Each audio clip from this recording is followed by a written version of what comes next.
I want to know all about expectations, कि अगर कोई कहे कि हमें एक्सपेक्टेशंस हैं और हमें उम्मीद है कि वो सिर्फ सारी तू ही पूरी करेगा, कि हम चाहते हैं कुछ तो सिर्फ तुझसे ही चाहते हैं, उसकी खुशी की रिस्पॉन्सिबिलिटी क्या सर मैं ले सकता हूँ पूरी की पूरी? किसी की फाइनेंशियल रिस्पॉन्सिबिलिटी तो आप ले सकते हैं, उसमें कोई दिक्कत नहीं है। जैसे माँ बाप अपने बच्चों की फाइनेंशियल रिस्पॉन्सिबिलिटी ले लेते हैं, लेकिन आप किसी की भी खुशी की रिस्पॉन्सिबिलिटी नहीं ले सकते। खुश होने की जो रिस्पॉन्सिबिलिटी है वो इंसान की खुद की है। क्यों? क्योंकि खुश होना, बोलना बड़ा सिंपल है कि खुश हो जाओ जी, बट खुश होना इज एन आर्ट। ये हर एक के बस का काम नहीं है। और जब एक लेवल पे आपकी अंडरस्टैंडिंग पहुंच जाती है तब आप खुश रह सकते हो लाइफ से। देखो, दो एक्सट्रीम है जहां पर एक आदमी खुश रह सकता है। मैं बता देता हूं वो दो एक्सट्रीम्स क्या हैं। या तो आदमी बिल्कुल ही बेवकूफ हो, वो खुश रहेगा। उसकी खुशी का मतलब क्या है कि मेरा पेट भर जाए, मैं खुश हूं। जब तक कि उसका पेट भर रहा है, जैसे आप किसी जानवर को देखो, जैसे ही उसका पेट भर जाता है वो खुश है, उसको और क्या चाहिए। तो अगर एक इंसान भी जानवरों के लेवल पर ही है, यानी कि जो अंडरस्टैंडिंग से बिल्कुल ही जीरो है, तो वो खुश रह सकता है, बशर्ते कि उसकी जान को खतरा ना हो, फिजिकली उसको कोई दिक्कत ना हो, दूसरा उसका पेट भरा हुआ हो। जो पूरी तरह से ना समझ है, जैसे कि एक बच्चा, वो खुश है, वो मस्त है। अगर वो कुछ तोड़ता भी है तो घर वालों को परेशानी होती है, बच्चे को थोड़ी ना होती है। समझ गए ना? उसके लिए अगर कोई चीज तोड़ दी और वो मान लो 10,000 रुपए की है तो उसको थोड़ी ना फर्क पड़ता है।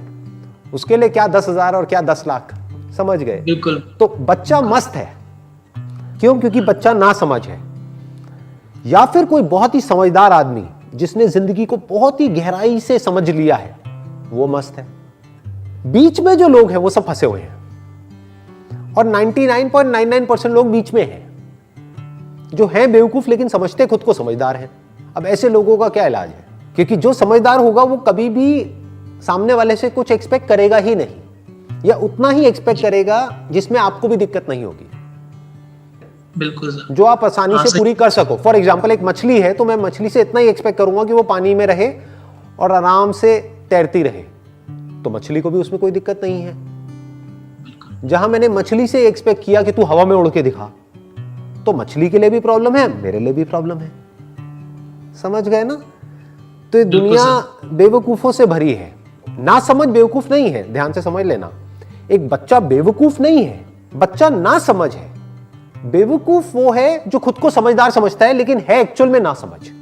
उसको समझ नहीं है जिंदगी की, उसको समझ नहीं है रिलेशनशिप्स की, उसको समझ नहीं है लाइफ की, लेकिन उसको एक गलतफहमी है कि नहीं, मुझे तो सब पता है, मेरी एज है तो मुझे सब पता है, मैं ये हूं तो मुझे सब पता है, मेरे नाम के आगे ये लगा हुआ है तो मुझे सब पता है, तुम मुझे क्या सिखाओगे?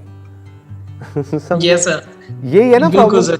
हाँ, मतलब इसके बारे में कहा जाता है कि अगर एक इंसान चाहे, यानी अगर हम चाहें, यानी ह्यूमैनिटी अगर चाहे, तो दुनिया में इतने रिसोर्सेज हैं कि एक भी आदमी भूखा नहीं रहेगा। अगर आज हम सब एक हो जाएं, जितने भी इंसान हैं इस धरती पे वो सब एक हो जाएं और कहें कि यार एक भी आदमी भूखा नहीं रहना चाहिए, तो इतना पैसा है, इतने रिसोर्सेज हैं कि अगले 1 महीने के अंदर अंदर एक भी आदमी भूखा नहीं सोएगा इस प्लैनेट पे।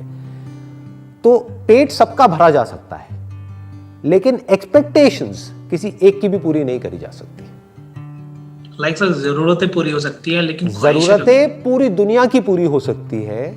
इतना है इस दुनिया में कि जरूरतें सबकी पूरी हो सकती हैं, लेकिन ख्वाहिशें, एक्सपेक्टेशंस, डिजायर्स किसी एक का भी पूरा नहीं हो सकता, नॉट इवन वन। और वो कोशिश करनी भी नहीं चाहिए, क्योंकि अगर आपने एक बार ये खेल शुरू कर दिया किसी की एक्सपेक्टेशंस पूरी करने का, तो कोई ना कोई ऐसा पॉइंट आएगा जब आप पीछे हटोगे तो सामने वाले को हर्ट होगा। तो इससे बेटर ये है कि जहाँ पे ये खेल शुरू हो रहा है, जैसे वो कह रहे हैं कि भाई मेरी ये एक्सपेक्टेशंस हैं और ये आप पूरी करो, वो करो, तो आप वहीं पर बैठ करके उनको क्लियर कट बता सकते हो कि देखो आपकी जो एक्सपेक्टेशंस है, पहले तो आप वो सारी मुझे बताओ, पहले आप खुद अपने माइंड में क्लियर करो। ऐसा तो नहीं है कि आपको ही नहीं पता है। 99.99% लोगों को यही नहीं पता है कि उनको आपसे चाहिए क्या है, या एक रिलेशनशिप से चाहिए क्या है। जैसे एक हस्बैंड वाइफ है, दोनों एक दूसरे से परेशान हैं, उनसे पूछो कि भाई तुम्हें ये क्लियर भी है कि तुम्हें सामने वाले से क्या चाहिए, क्योंकि अगर वो सब कुछ भी कर देगा तब भी कम पड़ जाएगा, क्योंकि तुम्हें पता ही नहीं है खुद कि तुम्हें उसे चाहिए क्या है। पहले तो तुम्हें ये क्लियर होना चाहिए, नंबर 1। नंबर 2, वो सामने वाले को बताओ। अब सामने वाला बताएगा कि मैं इसमें से क्या कर सकता हूं, क्या नहीं कर सकता। क्या मेरी कैपेसिटी में है, क्या नहीं है। अब सामने वाला आपसे एक्सपेक्ट कर रहा है कि भाई आप उसको प्राइवेट जेट में घुमाओ, आप कहोगे भाई मेरी इतनी औकात नहीं है, मैं प्राइवेट जेट कहाँ से घुमा दूंगा मैं, है ना, मुझे भी कोई कांड करना पड़ेगा और कुछ लोगों की तरह जो इंडिया छोड़ के भाग गए हैं, राइट। तो सामने वाला जब अपनी सारी एक्सपेक्टेशंस बताएगा एक एक करके, फिर आप उसको क्लियर बताओगे कि देखो जी पहले तो आप अपना माइंड मेकअप कर लो, यही एक्सपेक्टेशंस है आपको मेरे से, इसमें से 10 में से मैं ये 5 पूरी कर सकता हूँ, 5 नहीं कर सकता। आपको ठीक लगता है? अगर आपको लगता है कोई और है जो आपकी 10 की 10 एक्सपेक्टेशंस पूरी कर सकता है तो आप उसके पास चले जाओ, तो उससे रिलेशन बना लो। अगर ऐसा कोई इस धरती पे प्राणी है तो बढ़िया है, आपके लिए भी अच्छा है, मेरे लिए भी अच्छा है, राइट। तो वहाँ पे स्ट्रांग होना पड़ता है। बहुत बार क्या होता है, हम ही वीक पड़ जाते हैं, हम ढीले पड़ जाते हैं, हम पागलों की तरह बस पीछे पीछे पीछे पीछे पीछे पीछे और सामने वाले की सारी एक्सपेक्टेशंस पूरी करते रहते हैं। फिर वो सामने वाला हमको इनडायरेक्टली, डायरेक्टली नहीं, इनडायरेक्टली ब्लैकमेल करता है। हाँ सर। उस ब्लैकमेल को इमोशनल ब्लैकमेल भी बोलते हैं, साइकोलॉजिकल ब्लैकमेल भी बोलते हैं। वो फिर जैसे कुछ भी होगा वो अपने सारे दुखों का इल्जाम उठा करके आप पे डाल देगा कि मैं परेशान हूं किसकी वजह से, तुम्हारी वजह से। बस यस, फंस गए, अब क्या करोगे। एक सर मैं आपसे चीज पूछना चाहता हूँ। हाँ सर आप सर ये सब हमारे लिए करते हैं और सर किसी फ्री ऑफ कॉस्ट करते हैं सब कुछ सर, तो सर मैं जानना चाहता हूँ सर आपकी जो प्लेज है ये सब किस लिए है, कि सिर्फ हमारे लिए? मैं एक बात कहूँगा, आप बताना कि वो सच है या झूठ है, कि मैं जो भी करने वाला हूँ या मैं जो भी कर रहा हूँ उसका असर पूरी दुनिया पे हो रहा है और होने वाला है। क्या ये सच है झूठ है? सच है सर। सच है ना, तो क्या मेरी रिस्पॉन्सिबिलिटी नहीं है कि मैं जो भी कर रहा हूं या जो भी कर सकता हूं वो सब मैं करूं? बिल्कुल सर। ये मेरी अपनी रिस्पॉन्सिबिलिटी है, ये मेरे ऊपर कोई ऑब्लिगेशन नहीं है, ये मुझे किसी ने कोई टास्क नहीं दिया है कि तुम्हें ये करना ही पड़ेगा। जब इंसान खुद की रिस्पॉन्सिबिलिटी को समझता है तो वो ये भी समझता है कि क्या करने लायक है और क्या नहीं है, और फिर वो करना ही होता है at any cost. As a human being हमारे ऊपर बहुत बड़ी रिस्पॉन्सिबिलिटी है, सिर्फ मेरे ऊपर नहीं, आपके ऊपर भी, क्योंकि आप भी जो कुछ कर रहे हो उसका असर पूरी दुनिया पे होने वाला है। बट इस बात को हम देख नहीं पाते हैं। बहुत लोग ये सोचते हैं कि अरे मैंने जो भी किया उससे किसी को क्या फर्क पड़ता है।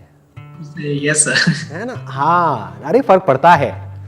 आप जो भी कुछ करने वाले हो उसका इस दुनिया पे बहुत बड़ा असर आने वाला है, बिकॉज आपको नहीं पता कि आप जो भी कर रहे हो छोटे से छोटा उसकी वजह से क्या होने वाला है। You don't know that. आप समझे? हाँ, तो ऐसे सोचना होता है। चलिए जी, ठीक है जी, thank you sir, thank you so much. Most welcome जी, wish you all the best and thank you so much.